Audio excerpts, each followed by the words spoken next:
اللہ تعالیٰ اپنے بندوں سے ماں سے زیادہ محبت فرماتا ہے اور خوب نعمتوں سے نوازتا ہے۔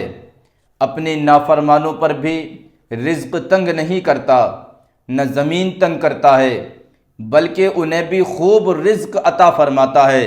لیکن جب اپنے مومنین اور خاص بندوں کی بات آتی ہے تو انہیں آزماتا ہے، امتحان لیا جاتا ہے، مصائب میں مبتلا کیا جاتا ہے، پھر ان کے درجات خوب بلند کیے جاتے ہیں۔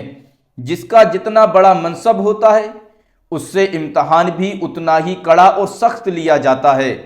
کائنات میں سب سے بڑا مقام و مرتبہ اللہ تعالیٰ کے محبوب صلی اللہ تعالیٰ علیہ وسلم کا ہے، لہٰذا سب سے زیادہ آزمائشیں، تکلیفیں بھی آپ صلی اللہ تعالیٰ علیہ وسلم نے اٹھائیں۔ نبی پاک صلی اللہ تعالیٰ علیہ وسلم نے خود ارشاد فرمایا، راہ حق میں ہر نبی ستایا گیا اور میں سب سے زیادہ ستایا گیا ہوں۔ حضرت ابو سعید خدری رضی اللہ تعالیٰ عنہ کہتے ہیں کہ وہ رسول کریم صلی اللہ تعالیٰ علیہ وسلم کے پاس حاضر ہوئے۔ آپ صلی اللہ تعالیٰ علیہ وسلم کو بخار تھا، آپ صلی اللہ تعالیٰ علیہ وسلم پر چادر تھی، انہوں نے اپنا ہاتھ آپ کے سر پر رکھا تو بخار کی حرارت چادر میں سے محسوس کی۔ حضرت ابو سعید خدری رضی اللہ تعالیٰ عنہ نے عرض کی، یا رسول اللہ صلی اللہ تعالیٰ علیہ وسلم، بخار کتنا تیز ہے؟ فرمایا، ہم لوگوں کا یہی حال ہوتا ہے، ہماری تکلیف بھی زیادہ ہوتی ہے اور اجر بھی دگنا ملتا ہے۔ عرض کی، یا رسول اللہ صلی اللہ تعالیٰ علیہ وسلم، سب سے زیادہ مصیبت کسے لاحق ہوتی ہے؟ فرمایا، انبیاء اکرام علیہم السلام کو، پھر صالحین کو۔ ان میں کوئی فقر میں مبتلا ہوا، پھٹی پرانی قمیض کے علاوہ انہیں کچھ نہیں ملتا تھا، جسے کاٹ کر پہن لیتے تھے، پھر جنگیں پڑ جاتیں تو انہیں کاٹتیں، انہیں بیماری پر اتنی خوشی ہوتی کہ اتنی تمہیں کسی نعمت پر نہیں ہوتی۔ حضور صلی اللہ تعالیٰ علیہ وسلم کے بعد انبیاء و رسل میں جس کا سب سے بڑا مقام و مرتبہ ہے وہ حضرت ابراہیم علیہ السلام کا ہے۔ آپ علیہ السلام سے کتنا کڑا امتحان لیا گیا، نارے نمرود میں ڈالا، اپنی بیوی اور بیٹے کو عرب کے چٹیل میدان جہاں نہ پانی نہ کوئی جاندار وہاں چھوڑ کر آنے کا حکم دیا گیا، اور بالآخر اپنے پیارے بیٹے حضرت اسماعیل علیہ السلام کو قربان کرنے کا حکم دیا گیا۔ حضرت ابراہیم علیہ السلام ہر امتحان میں کامیاب ہوئے، پھر آپ کا مرتبہ بھی اس قدر بلند فرمایا کہ آپ کو امام بنا دیا۔ حضرت ایوب علیہ السلام پر آزمائش سے قبل اللہ تعالیٰ نے آپ کو کثیر مال و دولت عطا فرمایا تھا، کھیتی باڑی باغ ہر قسم کے جانور یعنی بھیڑ بکریاں گائے بھینس اونٹ وغیرہ کی کثرت تھی، 500 جوڑیاں بیل کی ہل چلانے والی تھیں، 500 غلام خدمت گزاری کے لیے، پھر ہر غلام کی زوجہ اور اولاد بھی بطور خدام آپ کے پاس رہتے تھے۔ علامہ محمود آلوسی علیہ الرحمہ نقل فرماتے ہیں، آزمائش سے قبل آپ کے 7 بیٹے اور 7 بیٹیاں تھیں۔ امام فخر الدین رازی علیہ الرحمہ فرماتے ہیں، حضرت ایوب علیہ السلام کی شان اس قدر بلند و بالا تھی کہ آپ کا چرچا فرشتوں میں ہوا کرتا تھا۔ آپ کی اولاد ایک مکان میں تھی، وہاں زلزلہ آیا، مکان گر گیا، آپ کی اولاد فوت ہو گئی، مکان کی چھت اور دیواریں گرنے سے آپ کے بچوں پر کیا حال گزرا ہوگا؟ جسم چکنا چور ہوئے ہوں گے، ہڈیاں ٹوٹی ہوں گی، سر پھٹے ہوں گے، خون کے فوارے چلے ہوں گے، لیکن یہ حال دیکھ کر بھی اللہ تعالیٰ کے پیارے نبی حضرت ایوب علیہ السلام نے صبر کا کمال مظاہرہ فرمایا۔ آپ کی زبان پر یہی کلمات تھے، سب کچھ رب تعالیٰ کا ہے، جو چاہے کرے۔ مال و اولاد کے بعد جان کے بارے میں امتحان ہوا۔ حضرت ایوب علیہ السلام کو بخار ہوا، بخار کی شدید حرارت سے یوں محسوس ہوتا کہ بدن میں آگ کے شعلے بھڑک اٹھے ہیں، سر سے لے کر قدم تک آبلے پڑ گئے، شدید خارش ہونے لگی، ناخونوں سے جسم کو کھجلاتے رہے یہاں تک کہ ناخون گر گئے، پھر پتھروں سے اپنے جسم کو کھجلاتے جسم شدید زخمی ہو گیا، زخمی جسم زخموں سے ایسا چھلنی ہوا کہ گوشت مبارک ختم ہونے لگا۔ آپ علیہ السلام کی بیوی نے جب شدت اختیار کر لی تو تمام اقربا نے آپ کو چھوڑ دیا۔ شہر کے باہر آپ کو ایک جھونپڑی بنا کر دے دی گئی کہ یہ مرض کہیں دوسروں تک نہ پہنچ جائے۔ جب تمام لوگ آپ کو چھوڑ کر چلے گئے تو اس وقت آپ کی زوجہ، جس کا نام رحمت بنت افراہیم بن یوسف تھا، وہ آپ کی خدمت میں رہیں۔ ایک دن زوجہ نے آپ کی خدمت میں عرض کی، کاش آپ اللہ تعالیٰ کی بارگاہ میں دعا کرتے کہ اللہ تعالیٰ آپ کی تکلیف کو دور فرما دیتا۔ یہ سن کر آپ نے فرمایا، عیش و عشرت، راحت و سکون، مال و دولت کی فراوانی میں کتنا وقت گزرا؟ زوجہ نے عرض کی، بہت وقت گزرا، 80 سال راحت میں گزرے۔ تو آپ علیہ السلام نے فرمایا، مجھے اللہ تعالیٰ سے شرم آتی ہے کہ میں اس سے دعا کروں، جبکہ میری آزمائش کا وقت اتنا بھی نہیں ہوا جتنی میری آزمائش کا وقت تھا۔ تکلیفیں سہتے سہتے، صبر کرتے کرتے حضرت ایوب علیہ السلام اپنے رب کا ہر حال میں شکر کرتے رہے۔ پھر بالآخر آزمائش کے ختم ہونے کا وقت آ گیا۔ آپ کو حکم ہوا، اللہ تعالیٰ ارشاد فرماتا ہے، ارکض برجلک ھذا مغتسل بارد وشراب، زمین پر پاؤں مارو، یہ ہے ٹھنڈا چشمہ نہانے اور پینے کو۔ حکم ربی ملتے ہی آپ نے اپنا پاؤں زمین پر مارا، چشمہ پھوٹا، آپ نے وہ پانی پیا اور نہائے، یکدم تمام بیماریوں سے شفا مل گئی، آپ صحت یاب ہو گئے، جنتی لباس عطا کیا گیا، آپ کی تمام اولاد کو دوبارہ زندہ فرما دیا گیا۔ آپ علیہ السلام جنتی لباس پہن کر ایک طرف بیٹھ گئے۔ تھوڑی دیر بعد آپ کی زوجہ آئیں تو اس نے آپ علیہ السلام کو نہ پہچانا۔ آپ سے پوچھنے لگی، اے اللہ کے بندے، یہاں ایک بیمار شخص تھے، وہ کہاں چلے گئے؟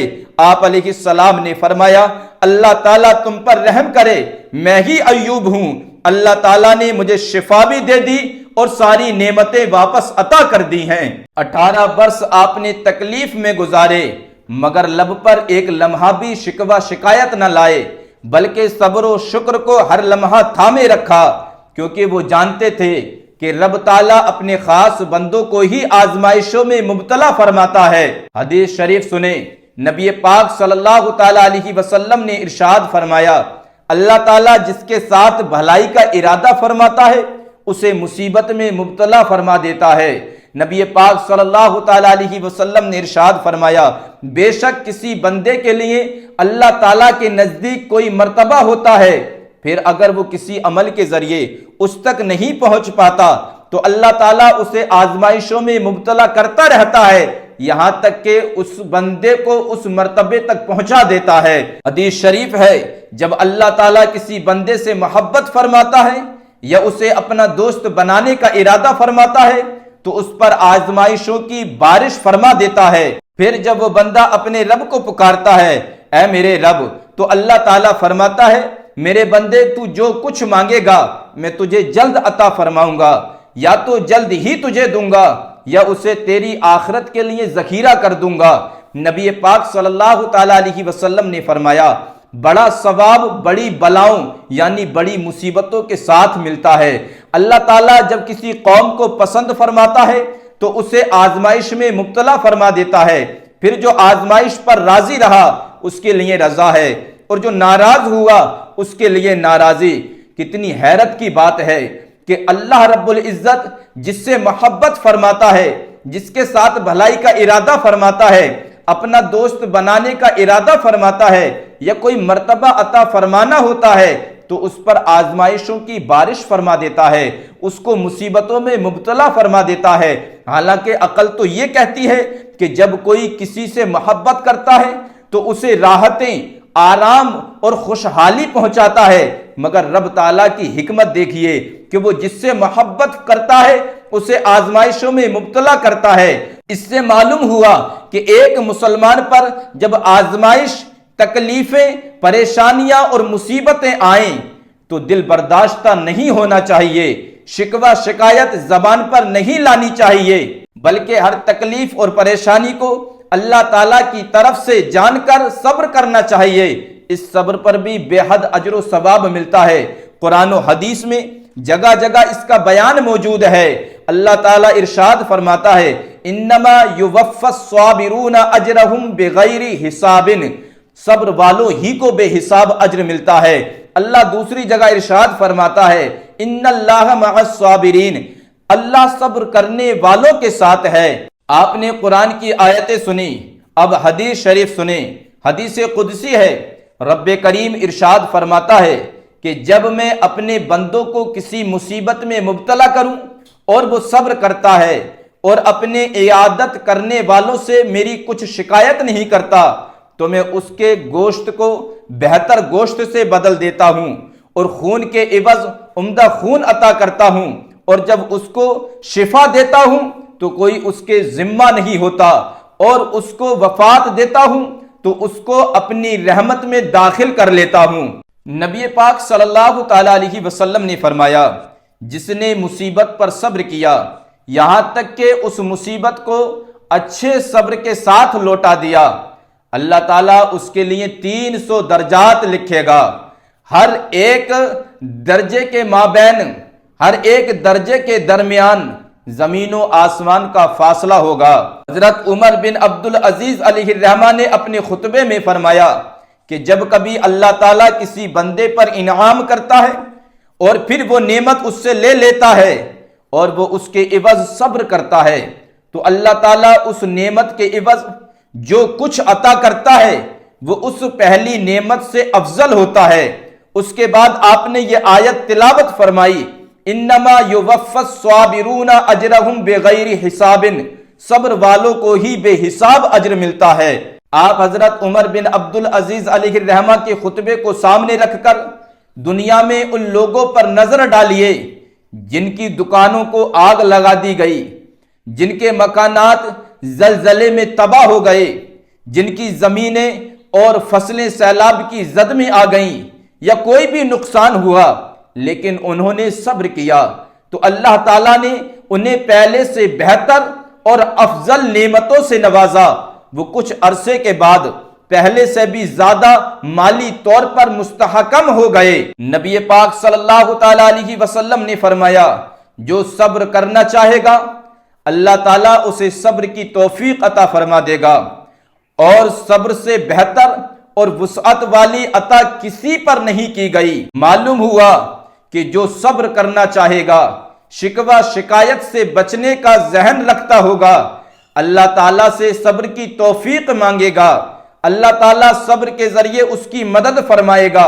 حضرت امام حسین رضی اللہ تعالیٰ عنہ کے متعلق حدیث شریف میں ہے کہ نبی پاک صلی اللہ تعالیٰ علیہ وسلم نے ان کے لیے یہ دعا فرمائی اے اللہ حسین کو صبر اور اجر عطا فرما۔ یہ دعا کا کیسا اثر ہوا کہ میدان کربلا میں امام حسین رضی اللہ تعالیٰ عنہ، آپ کے شہزادگان، بھانجے، بھتیجے اور ساتھیوں پر ظلم و ستم کے پہاڑ توڑے گئے۔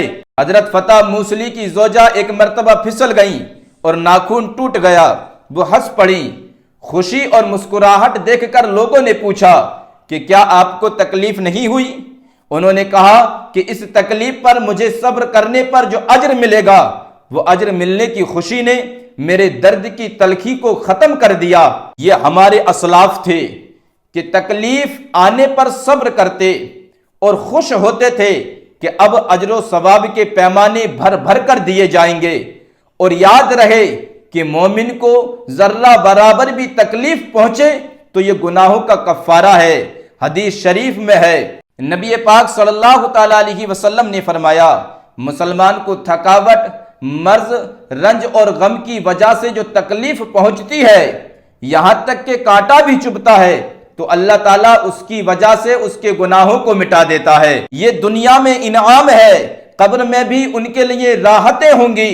روایت ملتی ہے کسی بزرگ نے حضرت حسن بن ذکوان علیہ الرحمہ کو ان کے وصال کے 1 سال کے بعد خواب میں دیکھا تو پوچھا کون سی قبریں زیادہ روشن ہیں؟ فرمایا دنیا میں مصیبتیں اٹھانے والوں کی، یہ تو قبر میں تکلیف پر انعام ہے، آخرت میں جب اجر و ثواب دیا جائے گا تو عجیب عالم ہوگا۔ سرور کونین صلی اللہ تعالیٰ علیہ وسلم نے ارشاد فرمایا جب بروز قیامت اہل مصیبت کو ثواب عطا کیا جائے گا تو عافیت والے تمنا کریں گے کہ کاش دنیا میں ہماری کھالیں قینچیوں سے کاٹی جاتی۔ سبحان اللہ، نہ جانے کتنا اجر و ثواب مصیبت زدوں کو بروز قیامت دیا جائے گا کہ عافیت والے یہ کلمات کہیں گے کہ کاش دنیا میں ہماری کھالیں قینچیوں سے کاٹی جاتی۔ معلوم ہوا کہ مصیبتوں پر دل برداشتہ نہیں ہونا چاہیے بلکہ فضائل و برکات پر نظر رکھنی چاہیے۔ ویسے مومن پر تو تکلیف و مصائب رہیں گے، یہ بات بھی حدیث پاک میں موجود ہے۔ نبی پاک صلی اللہ تعالی علیہ وسلم نے فرمایا، مومن کی مثال اس کھیتی کی طرح ہے جسے ہوائیں ہلاتی رہتی ہیں اور مومن آفات میں مبتلا رہتا ہے، اور منافق کی مثال صنوبر کے درخت کی طرح ہے جو کاٹنے تک نہیں ہلتا۔ نبی پاک صلی اللہ تعالی علیہ وسلم نے فرمایا، جہنم شہوتوں سے ڈھانپی ہوئی ہے اور جنت تکلیفوں سے ڈھانپی ہوئی ہے۔ معلوم ہوا کہ دنیا میں مصیبتیں اور تکلیف اٹھانے کے بعد جنت جیسی نعمت نصیب ہوتی ہے۔ کفار کے لیے دوزخ ہے جو کہ شہوتوں سے ڈھانپی ہوئی ہے، بلکہ مومن کے لیے جنت ہے، اور جنت کو پانے کے لیے دنیا کی دشوار گزار گھاٹی کو طے کرنا پڑتا ہے اور صبر و استقامت کا پہاڑ بننا پڑتا ہے۔ جب بھی کوئی مصیبت یا تکلیف آئے لوگوں پر ظاہر نہ ہونے دیں، پوشیدہ رکھیں، اس پر بھی مغفرت کی بشارت ہے۔ چنانچہ حدیث پاک ملتی ہے، نبی پاک صلی اللہ تعالی علیہ وسلم نے فرمایا، جس کے مال یا جان میں مصیبت آئی پھر اس نے اسے پوشیدہ رکھا اور لوگوں پر ظاہر نہ کیا تو اللہ تعالیٰ پر حق ہے کہ اس کی مغفرت فرما دے۔ اگر بندہ مومن ہر تکلیف کو اللہ کی جانب سے سمجھ لے تو وہ کبھی بھی اپنی تکلیف لوگوں پر ظاہر نہیں کرے گا۔ اس بات کو حضرت رابعہ بصریہ نے بڑے عمدہ انداز میں سمجھایا۔ مشہور ولیہ حضرت رابعہ بصری رحمت اللہ تعالی علیہ کی خدمت میں ایک شخص سر پر پٹی باندھے حاضر ہوا۔ آپ نے اس شخص سے پوچھا، تو نے سر پر پٹی کیوں باندھی ہے؟ اس نے کہا، میرے سر میں درد ہے اس لیے سر پر پٹی باندھی ہے۔ یہ سن کر حضرت رابعہ بصری کو جلال آ گیا اور اس شخص سے فرمایا، افسوس ہے تجھ پر، میرے رب نے تجھے پورا سال صحت کی نعمت عطا فرمائی، کیا ایک دن بھی سر پر پٹی باندھ کر لوگوں سے کہا کہ میرے رب نے مجھے صحت کی دولت عطا فرمائی ہے؟ اے نادان، آج ایک دن میرے رب نے سر کا درد دیا تو پٹی باندھ کر ڈھنڈورا پیٹ رہا ہے کہ رب تعالیٰ نے درد دیا ہے۔ یہ سن کر وہ بہت شرمندہ ہوا۔ میرے بھائی، بڑے لوگوں کی بڑی باتیں ہوتی ہیں۔ اللہ والے تکلیفوں اور پریشانیوں کو اللہ تعالیٰ کی طرف سے جان کر صبر کرتے ہیں اور خوش ہوتے ہیں۔ میرے رب نے مجھے یاد کیا ہے، یہ میرے رب کی طرف سے ہے، یہ کہہ کر تکلیفوں کو بڑی خوشی سے سہتے تھے۔ آج لوگ ہم سے سوال کرتے ہیں کہ مولانا، ہم تو نمازیں بھی پڑھتے ہیں، روزے بھی رکھتے ہیں، زکوٰۃ بھی دیتے ہیں، صدقات و خیرات بھی کرتے ہیں، مسجد میں بھی جلدی آ جاتے ہیں، تہجد بھی پڑھتے ہیں، درود پاک بھی پڑھتے ہیں اور دیگر نوافل بھی پڑھتے ہیں، لیکن مصیبتیں، پریشانیاں، آزمائشیں اور تکلیفیں ہمارے ساتھ ہی لگی رہتی ہیں۔ آخر اس کی وجہ کیا ہے؟ حالانکہ ہمارے قرب و جوار میں جو لوگ رہتے ہیں وہ دین سے دور ہیں، عمل سے دور ہیں، ان پر تو کوئی پریشانی، تکلیف اور مصیبتیں نہیں آتی۔ آخر اس کی وجہ کیا ہے؟ آئیے حدیث شریف سنیں۔ حدیث شریف سے اس کا جواب لیتے ہیں۔ حضرت سعد بن ابی وقاص رضی اللہ تعالیٰ عنہ نے عرض کیا، یا رسول اللہ صلی اللہ تعالیٰ علیہ وسلم، سب سے زیادہ مصیبتیں کن لوگوں پر آئیں؟ تو فرمایا، انبیاء پر، پھر ان کے بعد جو بہتر ہیں، پھر ان کے بعد جو بہتر ہیں۔ بندے کو اپنی دینداری کے اعتبار سے مصیبت میں مبتلا کیا جاتا ہے۔ اگر وہ دین میں سخت ہوتا ہے تو اس کی آزمائش بھی سخت ہوتی ہے، اور اگر وہ اپنے دین میں کمزور ہوتا ہے تو اللہ تعالیٰ اس کی دینداری کے مطابق اسے آزماتا ہے۔ بندہ مصیبت میں مبتلا ہوتا رہتا ہے یہاں تک کہ اس دنیا میں اس کے سارے گناہ بخش دیے جاتے ہیں۔